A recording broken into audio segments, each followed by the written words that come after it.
Lagos State government restates continued support for small, medium enterprises to grow businesses. United Nations Children Fund call for measures to prevent spread of cholera in Nigeria schools. In other foreign scene, African Union condemns rebel massacre in Democratic Republic of Congo. And in sports, former world heavyweight champion Anthony Joshua moves above Tyson Fury in latest World Boxing Council rankings. Now the news in details. I am Timmy Dayo. Anthony. The Lagos State government has reiterated its commitment to continuously support small and medium entrepreneurs, SMEs, to grow businesses. Speaking at the final day of the Lagos Tourism and Niger Branch Chief Trade Fair in Ikeja, the special advisor to Governor Babajide Sanwo-Olu on art, tourism and culture, Idris Aregbe, said the trade fair has changed the lives of vendors and impacted their businesses positively.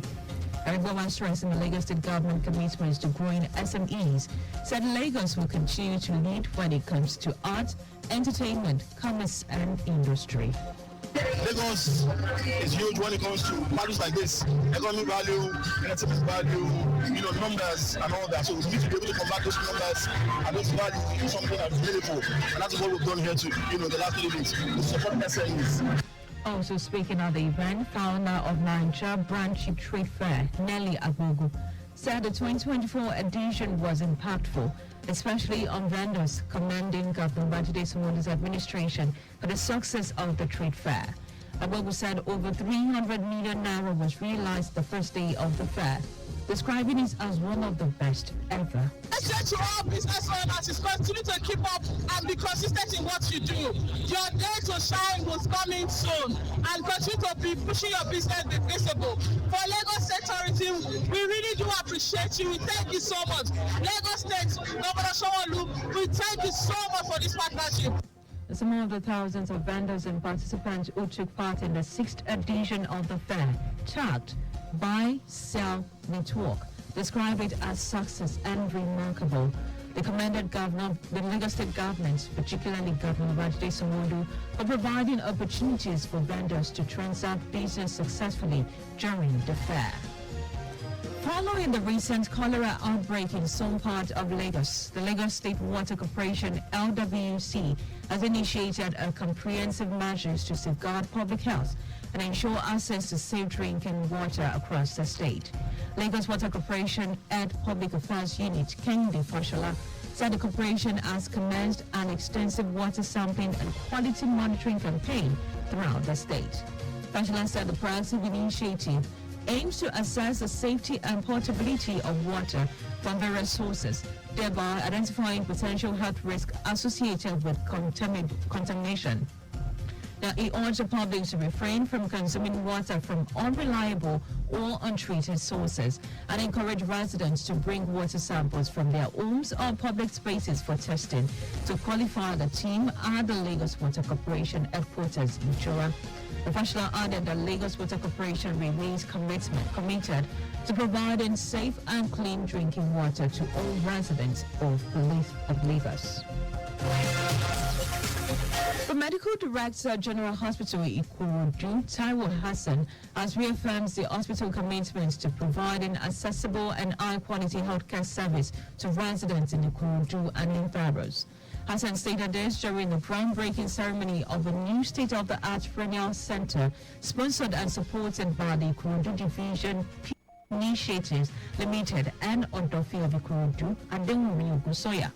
He said the facility, which will be equipped with the latest technology and a team of skilled professionals, promises to be a lifeline for patients grappling with kidney disease in the Ikorodu community and its environs. Hassan added that the construction of the dialysis center within the General Hospital Ikorodu will mark a new era of healthcare excellence. The Association of Local Government of Nigeria, ALGON, has called for the adoption of a unified 4-year tenure for elected local government officials in the country. National President of ALGON, Aminu Nazu Meifata, said the move would ensure good governance and quality representation at the grassroots levels. Miazo also called on the National Assembly to urgently amend the nation's constitution to unify the tenure of local government officials across the country. He maintained that the move would enable the council to pay the new minimum wage when it finally becomes a law.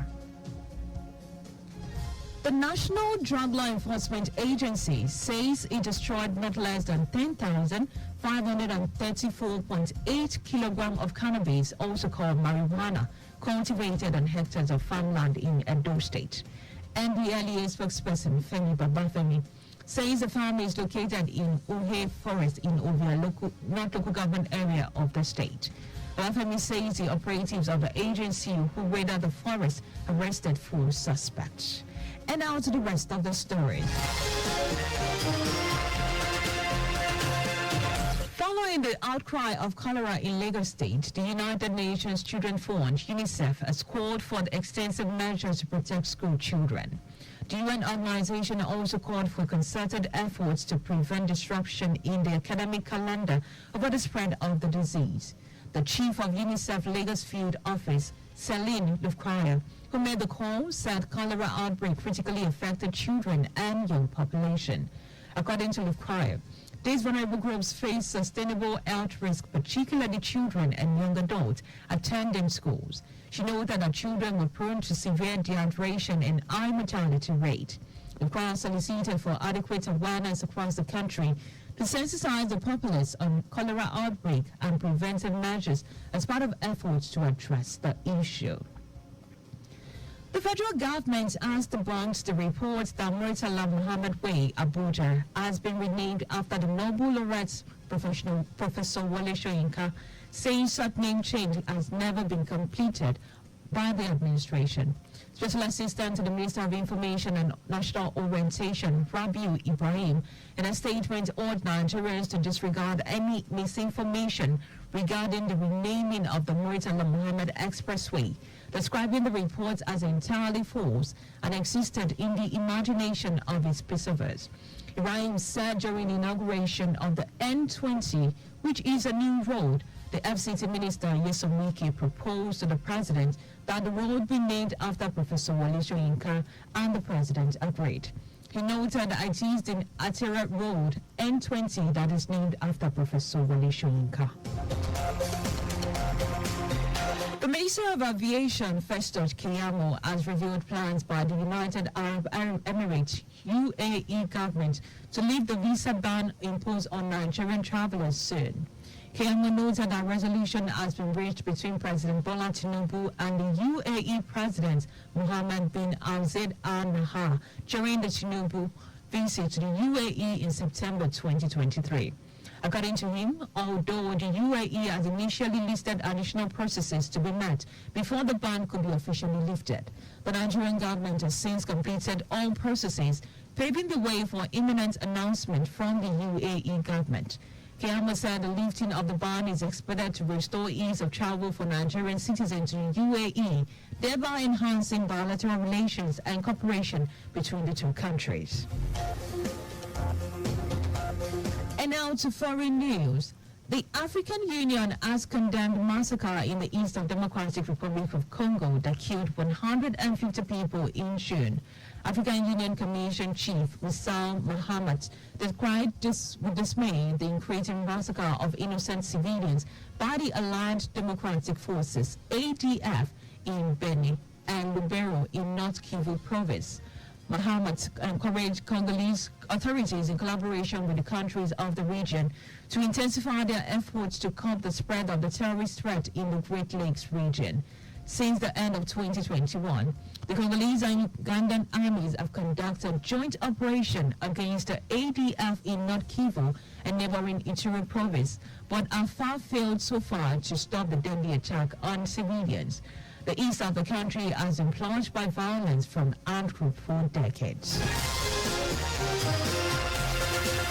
And now to sports. Former world heavyweight champion Anthony Joshua has jumped over Tyson Fury into first place in the latest WBC heavyweight ranking, with Gypsy King now ranked second. Fury lost his WBC heavyweight title when Oliganuski beats him in May, suspected to be a clash in Saudi Arabia. Having been previously ranked as champion, Fury has now fallen into the challenger pecking order, has now been placed as the second-ranked heavyweight contender by WBC. The organization placed him below long-term British Nigerian rival Joshua, who sits beyond Usyk, whom he lost to twice. Joshua has back-to-back impressive wins over Francis Ngannou and Otto Welling under his belt, and will well compete for the vacant IBF title against Daniel Dubas in September. Just before we go, always slow down at road junctions, intersections and pedestrian crossing. You can follow us and like all of our social media platforms. X, Traffic Radio 961. Facebook, Lagos Traffic Radio 961. Instagram, Lagos Traffic Radio 961. Subscribe and watch our news and program live on YouTube at Traffic Radio 961. You can also visit our website at trafficradio961.ng. Did you know that the Sanwo-Olu administration upgraded 2 higher institutions to universities? You can get more details on Lagos State Government website. To end the news, here are the highlights of the major stories. Lagos State Government has reiterated its commitment to continue to support small and medium entrepreneurs, SMEs, to grow businesses.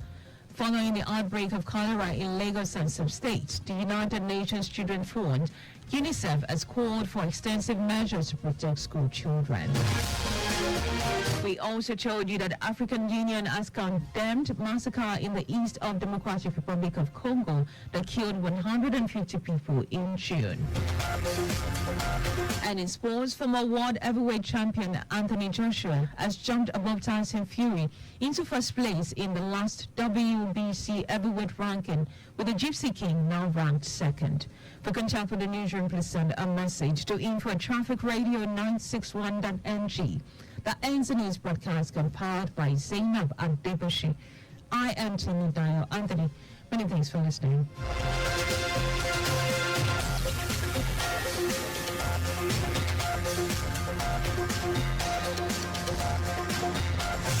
We are the